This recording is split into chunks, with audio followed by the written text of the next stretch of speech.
cadeira, senta aqui com a gente, porque vai começar mais um Frente a Frente, direto dos estúdios de Brasília, da Rede Vida de televisão. E hoje eu e José Maria Trindade recebemos o senador Plínio Valério, do PSDB do Amazonas. Ele que tem acompanhado muitos assuntos lá no Congresso Nacional, que continua meio parado, mas pelo menos já conseguiu eleger as comissões técnicas do Senado Federal e faltam agora as da Câmara, que teve acordo esta semana para que possa eleger os presidentes das comissões e a casa finalmente começar a trabalhar. Senador, muito boa noite. É um prazer receber o senhor aqui. Boa noite, Denise. Boa noite, Zé. De volta, não sei se foi uma ou duas vezes, mas já estive aqui nesse estúdio. Foi um programa muito bom, uma entrevista muito boa. É um prazer enorme estar aqui com você. Que bom, né, que aceitou o nosso convite, né, senador Zé Maria? Essa semana parece que o Congresso está custando aí a engrenar, né? Pois muito boa noite. A conversa aqui é boa. Muito boa noite, Denise. Boa noite, senador. Uma semana muito importante, muitos desafios, decisões aí sobre a reforma tributária, reforma que pode, inclusive, afetar a folha de pagamento, liberar, mas todo mundo só se preocupa que dia o presidente Jair Bolsonaro vai voltar ao Brasil. A primeira-dama, a ex-primeira-dama Michele Bolsonaro, foi para os Estados Unidos e deve voltar com o ex-presidente Jair Bolsonaro. Senador Plínio Valério tem uma experiência boa em política e já tem frutos aqui, já aprovou leis importantes. Nós vamos falar aqui desta situação nova do Banco Central, a independência, a autonomia do Banco Central e também um grande projeto dele que é exatamente mudar essa relação do Supremo Tribunal Federal. Mandatos para as excelências, os ministros do Supremo Tribunal Federal. Senador, muito obrigado por vir aqui aos estúdios da Rede Vida em Brasília, né, sair lá do seu dia a dia do Senado Federal. Senador, a política nacional, a política brasileira, está hoje com a grande interrogação. É sobre base e apoio do governo, que hoje a gente vê uma diferença. O presidente Lula vai conseguir ali um apoio necessário para uma governabilidade? No Senado, eu creio que, assim, de dizer que é definitivo, não. Eu acho que ele não vai chegar a dizer, eu tenho uma base de sustentação no Senado tranquila. Ele pode até ter determinadas votações, mas ela nunca vai ser tranquila, essa relação no Senado, não. O senador é mais independente, né? Analisa com mais cuidado, embora tenha aqueles que de cara vão logo para o lado do governo. Mas como nós somos pouco, 81 apenas, vai ser fácil a gente chegar a 30 votos. A situação é mais complexa, mais difícil para ele, na Câmara ou no Senado? No Senado. No Senado, eu acho. Na Câmara ele pode negociar cargos, ele pode negociar emendas. No Senado é mais difícil. Até tem esse tipo de conversa, mas fica mais difícil porque entrou uma turma agora do PL, a turma também do PP, junto com... nós somos lá 5, às vezes 8. Então, eu acho que a gente pode chegar... E ficou provado naquela votação da PEC fura-teto, ficou provado na intervenção do Distrito Federal que nós éramos pouquíssimos. Agora, com a vinda deles, já teve uma votação, a gente chega... Eu creio, Denise, Zé, que a gente chega, quando for preciso, a 30 votos. Não dá para aprovar nada, mas dá para atrapalhar tudo. O senhor vai ficar na oposição. Vou ficar na oposição, mas aquela oposição que eu fazia ao Bolsonaro. Quer dizer, alguns votam com o Bolsonaro, é bolsonarista, vota contra, não é. Então, eu sou republicano.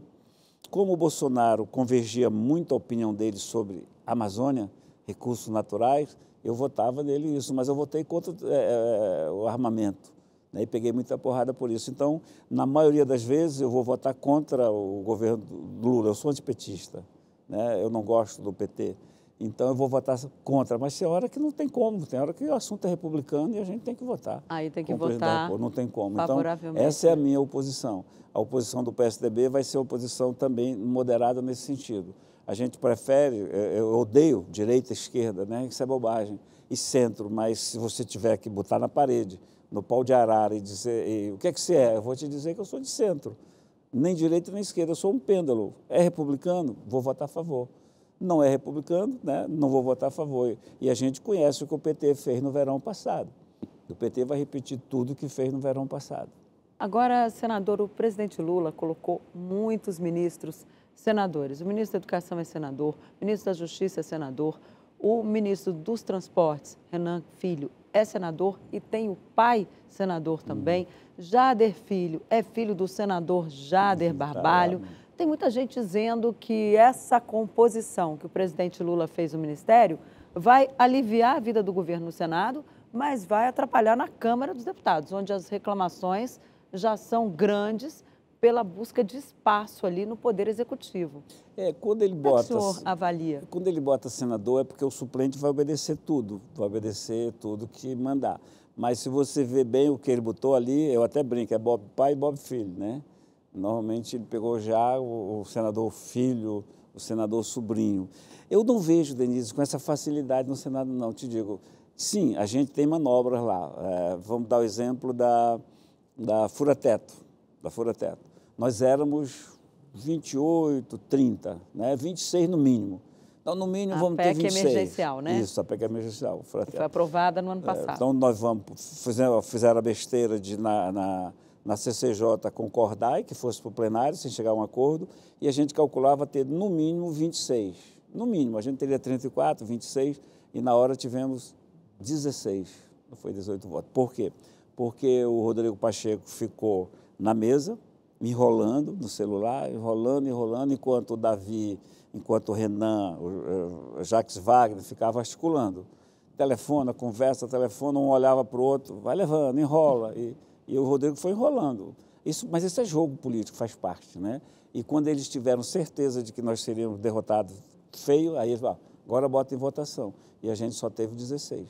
Senador, por falar em fura-teto, a gente tem aí toda uma... O governo está culpando muito o presidente do Banco Central, Roberto Campos Neto, por essa situação que o Brasil vive. Diz que a culpa é dos juros altos, promovidos ali pelo Banco Central. O Banco Central, por sua vez, diz, olha, sem arcabouço fiscal não dá para baixar juros, o governo tem que primeiro fazer o seu dever de casa para depois vir cobrar ali uma posição do Banco Central, que tem autonomia hoje, né? Como é que vai ficar essa situação?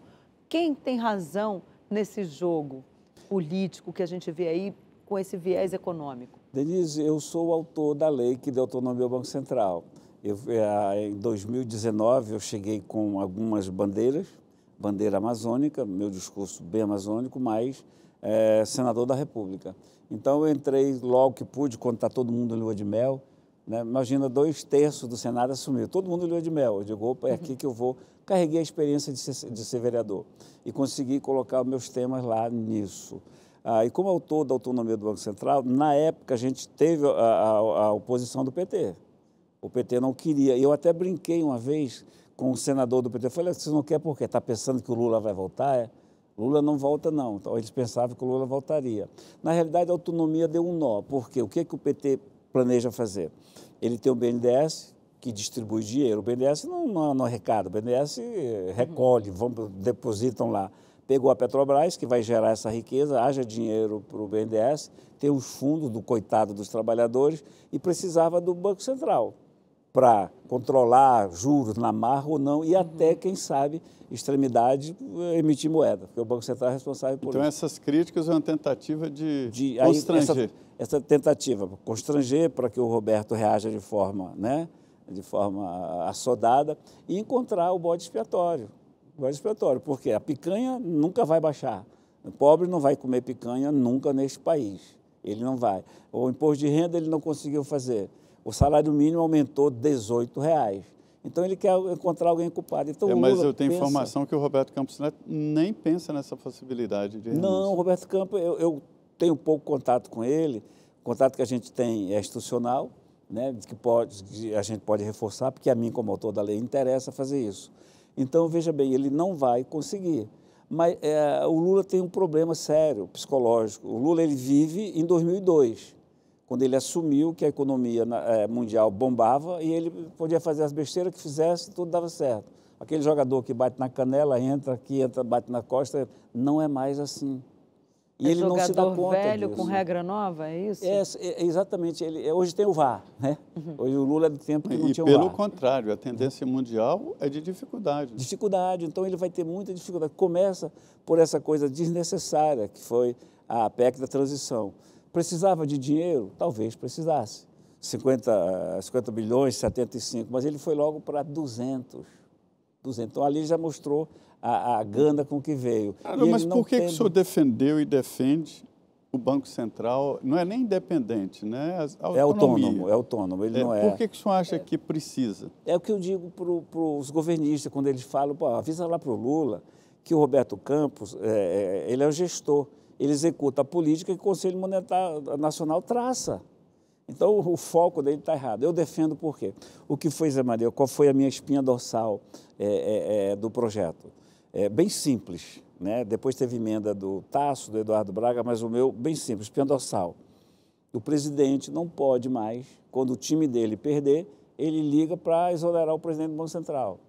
Ele não vai poder mais dizer, olha, sobe o juro aí, bota a Selic em tanto. Não vai dar ordem mais, porque o cara não vai mais ser subjugado por ele e nem ficar com medo de ser exonerado no outro dia. Essa é a espinha dorsal. Por isso que eu coloquei que o diretor do Banco Central, ele assume, o novo diretor nomeado, ele assume no primeiro dia útil do 3º ano de mandato do presidente de plantão. Essa é a espinha dorsal, Zé, da coisa. Eu coloquei isso como espinha dorsal. E isso foi colocado e está aí. E demos um nó no PT. Não vai trocar o Banco Central. Agora continua indicando os diretores, né? Sim, porque à medida que vai acabando, ele tem a prerrogativa. A maioria, né? Ele tem a prerrogativa de fazer isso. Mas passa pelo Senado, né? O Senado tem que aprovar. Então, se nós tivéssemos um Senado autônomo, se nós tivéssemos um Senado independente, Senado, né? Com todas as letras, aí sim a sabatina era de verdade, a gente não ficava essa fantasia da sabatina que acontece, e a gente tem que dar uma demonstração urgente para a população brasileira. Eu queria, senador, que o senhor encontrasse uma linguagem assim, bastante, vamos dizer, popular para dizer exatamente o que faz o Banco Central em termos de política econômica, política cambial, e por que é tão importante o presidente do Banco Central, o guardião da moeda. A missão mais importante, pois aqui é guardião da moeda e é o responsável por controlar a inflação. Primordialmente é isso. O controle da inflação é o Banco Central. Regulamentação, né?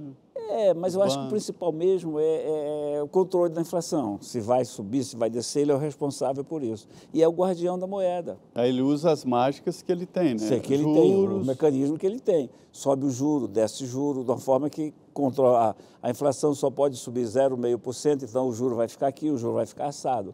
E ele não fazendo essa política do assim, do assado, e fazendo a política do presidente, aí o negócio degringola de uma vez.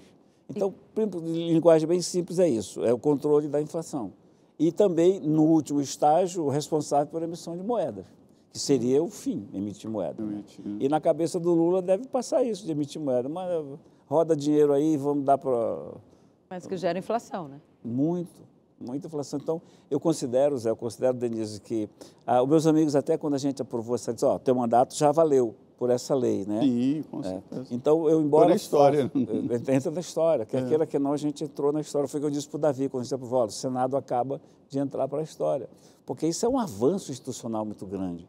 Hoje eu vi a defesa lá, falou em autonomia, aí todo mundo saiu em defesa, o Rodrigo Pacheco saiu em defesa, o Uriel Visto, a Tereza Cristina. Ou seja, não tem risco, então... Não tem nenhum. E no mundo, como é? Eu não sou especialista disso, não, mas olha, na América Latina, por exemplo, só 2 países não têm o Banco Central autônomo. Por coincidência, a Venezuela e a Argentina, que estão ferrados. Agora, senador, essa questão da autonomia, está preservada. Agora, a gente corre o risco aí de ter uma crise bancária no Brasil, como aconteceu agora nos Estados Unidos, com pequenos bancos, como o banco Silicon Valley? Denise, eu não sou especialista nisso. Porque esse é papel do Banco Central também. Eu sou um humanista, né? Eu não sou especialista muito nisso, mas eu te diria que eu não vejo esse perigo, não, porque embora a inflação esteja subindo, a gente vê que há um certo controle nisso e que esse controle vai continuar, porque a inflação é como um remédio. Dá para a febre, aumenta um pouquinho, aí de seguida a febre fica boa, né? Eu não vejo esse risco, embora não seja especialista nisso. Nesse ramo, né? Poucos aí conviveram com inflação acima de 80% ao mês e sabe a dificuldade e o peso que é isso. Na época do Sarney, né? Eu convivi na época do Sarney, do overnight, do escambau A4. Eu convivi ali. Senhores e senhoras, nós estamos aqui no frente a frente com o senador Plínio Valério, do PSDB do Amazonas, e falando de política. Nós vamos agora ao intervalo, em 2 minutos voltamos.